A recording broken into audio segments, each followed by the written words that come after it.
Hello, everyone. I'm Bree Bonefield. Welcome to Jentel Presents.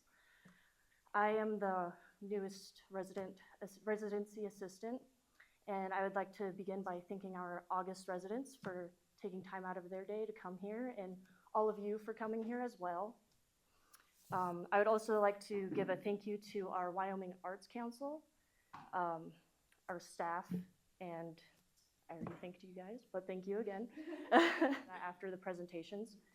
And then our next Jentel Presents will be September 30th. And with that, I will let Stephanie Ferris kick things off. Thank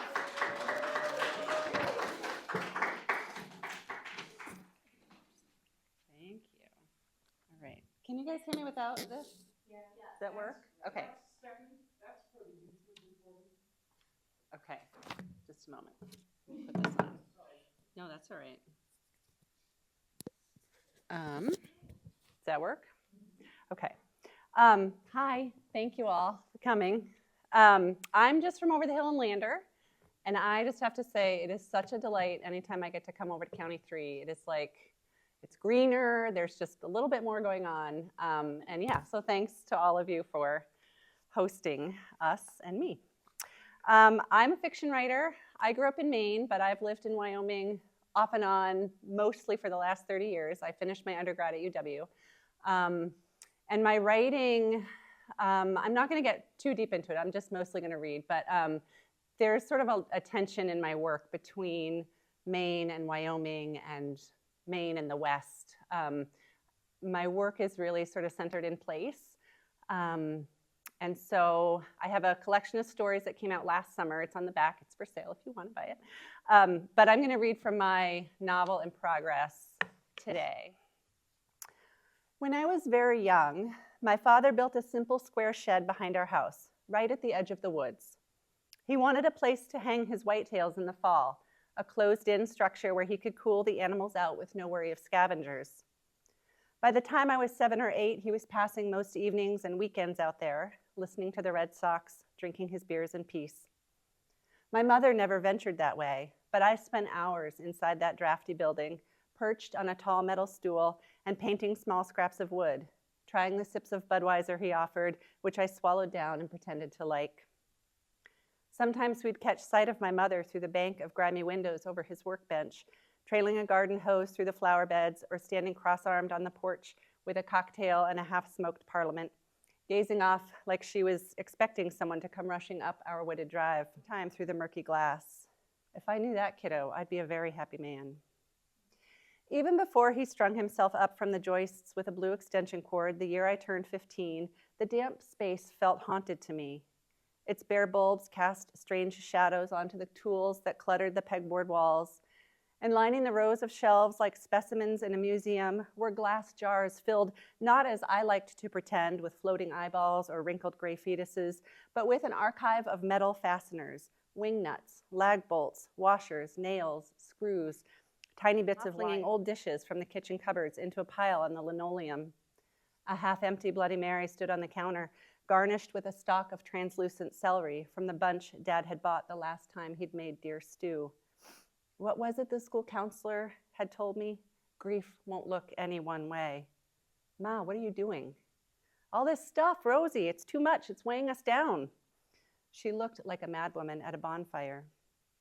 Beneath the growing heap of dishes, the deep enamel pot we used to boil lobsters, the plastic colander I'd nested on my head when I was little, lay a bunch of check around, discovered Dad's spare boots, his coveralls embroidered with the shipyard's logo, the forest green hard hat sporting the Union insignia, and a unicorn sticker he'd let me paste on when I was 8.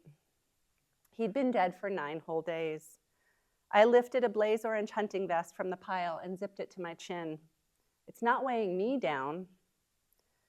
Ma stopped rifling through the cupboards to look at me.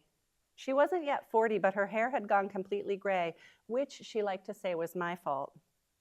One of my earliest memories is of my mother telling me she'd never wanted kids. And even then, young as I was, I assured myself she didn't mean that I specifically was unwanted. She pushed the hair out of her face and swirled the flaccid celery in her glass. "You don't want that ugly old thing," she said. She reached for the cigarette. Making her love me?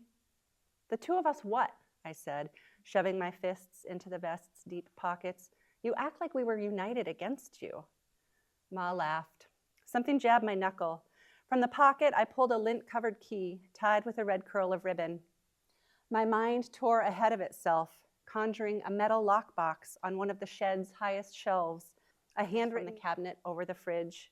There were 5 bowls, each a different color of the rainbow, red, orange, yellow, green, and blue, and their plastic coating was flaking like sunburned skin from too many turns in the microwave.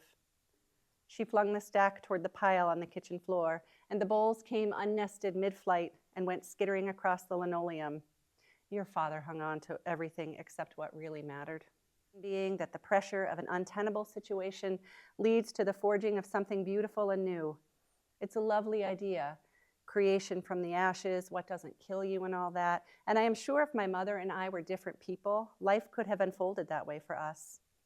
We might have stood shoulder to shoulder at the edge of the abyss and stared it down together, battle-scarred warriors facing the foe of a lifetime.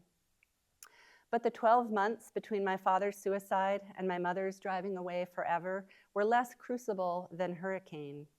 Once the storm passed, the house still stood, but the landscape was unrecognizable. It was hard to imagine anything, beautiful or otherwise, rising from that mess.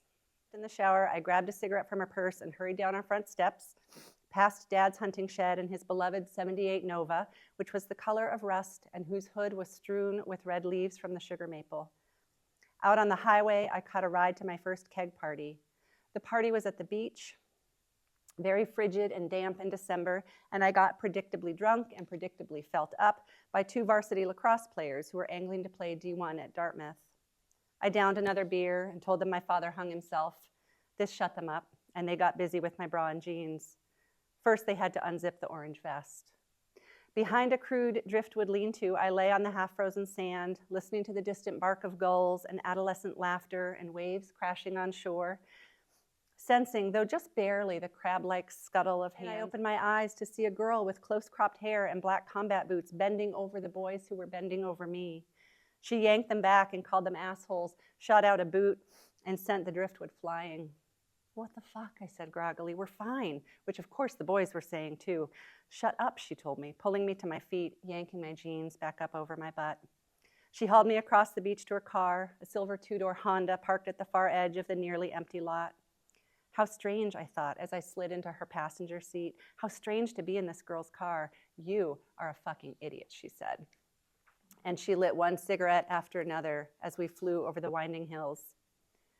I leaned back and closed my eyes. How strange it all was. This girl and her fury, those boys, my dead father and my unmoored mother. I kept my eyes closed and listened as the girl berated me, her voice raspy and sure. How strange, I thought, how much she seems to care. When I opened my eyes, we were parked at the end of my wooded drive. I sat up fast, my heart pounding like surf in a storm. It's okay, she said, you gave me directions right before you told me you wanted to kiss me. She tossed a paperback onto her dash. On its cover, I saw a bunch of stark letters overlain by a Gothic bud on a thorny dark stem. Don't worry, I didn't let you. She dug a pen from the console, then grabbed my hand and pushed up my sleeve. When she saw the bandage covering the stitches on my wrist, she stopped short and gave me a look. No, I said quickly, shaking my head at Divine. She studied me for a moment and smiled. Everything hurts. I'll stop there. Questions? Is that what we are doing? What is your writing style? Do you handwrite? Are you on the computer? Do you use cards? And how does that work? I write on the computer. Yeah, it's definitely, yeah, I think because I've done it for so long and from the time I was pretty young, it just comes much faster. Yeah. Like if I'm really like noodling over a problem, I might write stuff out by hand. But yeah, if I like want to get something done, I need to be at the computer. Thank you. So this is obviously a very intense. Apparently it's very intense. Yeah, I probably should have given a trigger warning or two, sorry. It's what? Oh, yes, that's good. And beautifully written. Thank you, thanks. It is fiction, I hope. It is absolutely, I should have prefaced that too. There is like nothing autobiographical.